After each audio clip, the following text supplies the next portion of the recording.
LeBron James, who just completed his third consecutive 40-plus minute game for the Lakers' sixth consecutive win, their third straight win in overtime. And last night, LeBron ended the game about how you would expect.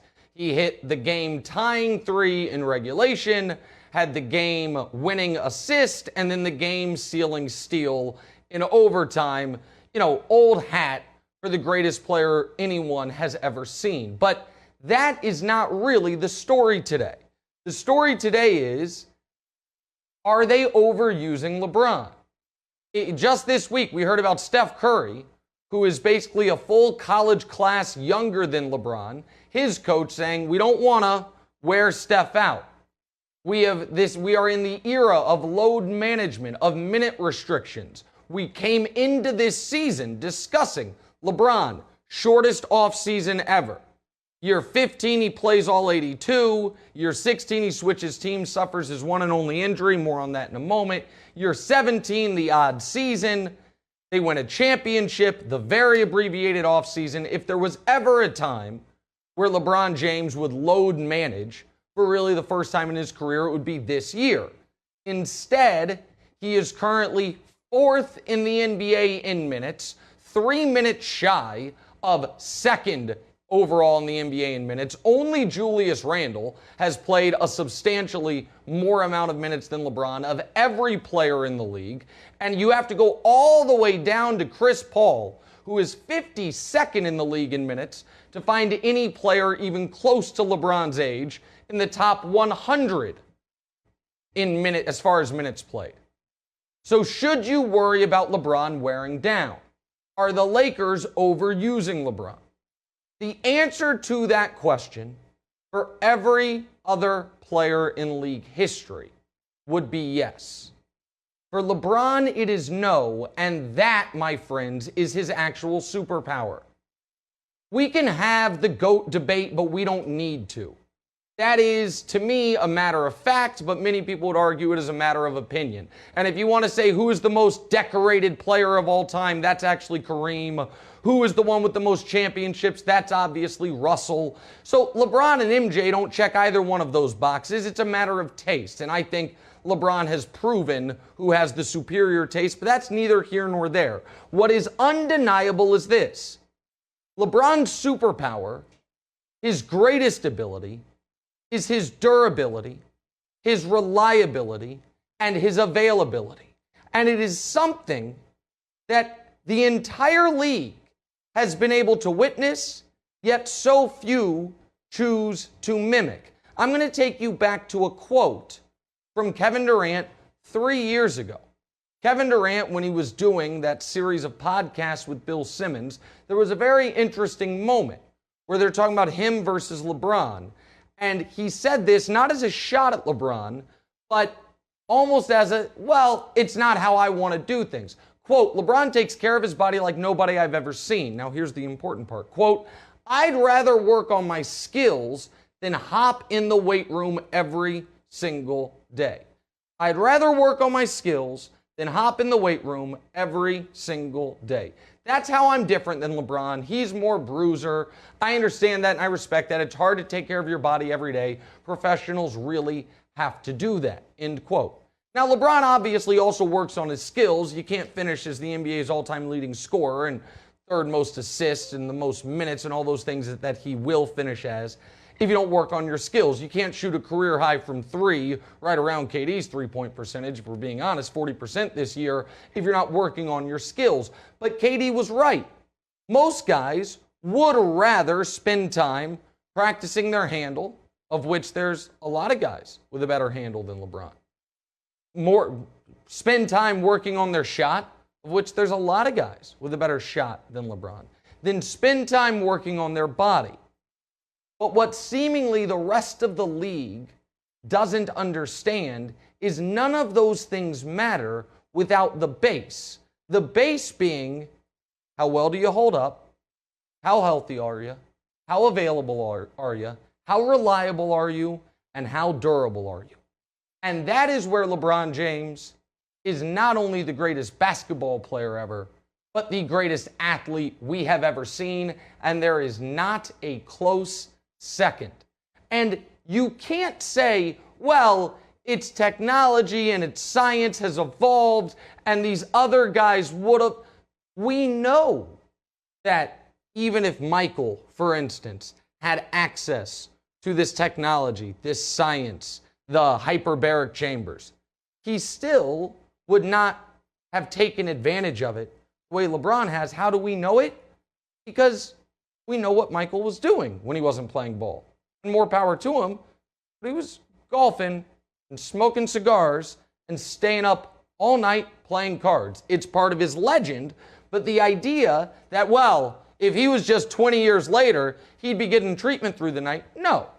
20 years later, maybe it would have been online poker instead of in-person poker, but it still would have been poker. It still would have been golf. It still would have been cigars. This is not only LeBron's superpower. This is not only what makes him not just the most valuable player this year, but the most valuable player for whatever team he's on the league has ever seen. This is also what every team he's ever been on has known they can lean on. His first go-around with the Cavs. Go look. What did he average over those 7 years with the Cavs in the playoffs? 44 minutes per game. 44 minutes per game over his entire the first 7 years of his career in the postseason. Then he goes to Miami. And what does Miami do his final year there? They load manage Dwayne Wade because they know LeBron is going to be available. Then he goes back to Cleveland. And what happens his last year there when the team's a mess, when the multiple trips to the finals have worn on Ty Lue, they've worn on Kevin Love, Kyrie Irving is gone. Hey, LeBron, can you just play all 82? Can you play more regular season and more postseason minutes than any player in the league? And what are the Lakers doing? Now in LeBron's 18th year, they are being cautious with Anthony Davis because they know they can lean on the most durable, the most available, the most reliable athlete any of us have ever seen in LeBron James. And at this point, we are numb to the minutes. But if we could show the minutes just for a moment before I talk about the importance of this week, because the minutes are noteworthy not only because he's now at 25%, he's played 125% of the total minutes that Jordan did in his whole career, but because of the other names on this list. So look at the guys right behind LeBron. The late, great Kobe Bryant, the incomparable Dirk Nowitzki, and the greatest power forward ever, Tim Duncan. Think about what all of those guys looked like their final seasons in the league. Once they were up above 55,000 minutes. Tim Duncan was a role player at best. Dirk Nowitzki was a guy who was almost more coach than player, and Kobe was having the first truly inefficient season since his rookie year. It gets a little hazy because of the 60-point game, but once Kobe got above 55,000 minutes, once Dirk got above 55,000 minutes, once Duncan got above 55,000 minutes, not only were they no longer stars, they were barely starters. LeBron is just north of 60,000 and is unquestionably and clearly the best player in the league. And why does it matter other than legacy, other than when we're talking about what guys can and can't do? Why does a week where LeBron plays 3 straight overtime games, and the most recent one ties the game in regulation with a 3, assists for the game-winning 3, and then gets a steal to ice the game? Remember this week at the end of the season, when the Lakers are the 1 seed by 2 games over the Clippers and by 3 games over Utah, and when in the first round of the playoffs, the Clippers are having to deal with the Warriors, and Utah is having to deal with the Nuggets, the Blazers, whomever the 6th seed is, and the Lakers are playing the Spurs or the Kings or the one-way Mavericks. Remember, this week was the difference. These overtime games. These 40-minute performances, the last two of which with Anthony Davis resting and getting healthy for the postseason. And when the Lakers are in the NBA Finals against the Sixers or against the Bucks or maybe somehow, some way against the Nets, and the Lakers have home court advantage and fans are back in stadiums, remember, this sleepy week in February when the most reliable player in sports history carried his team to overtime wins against bad teams that very easily could have been regulation losses against bad teams that could have been the difference between the 1 seed and the 2 seed, the 2 seed and the 3 seed, going to Milwaukee for a game 1 or having that in Staples, going to Philadelphia for a game 5 or having that in Staples. Just remember this Super Bowl week when the Lakers won 3 straight overtime games and when the oldest, damn near the oldest player in the league showed you he's still not only the best player, but the most durable and reliable player in the league.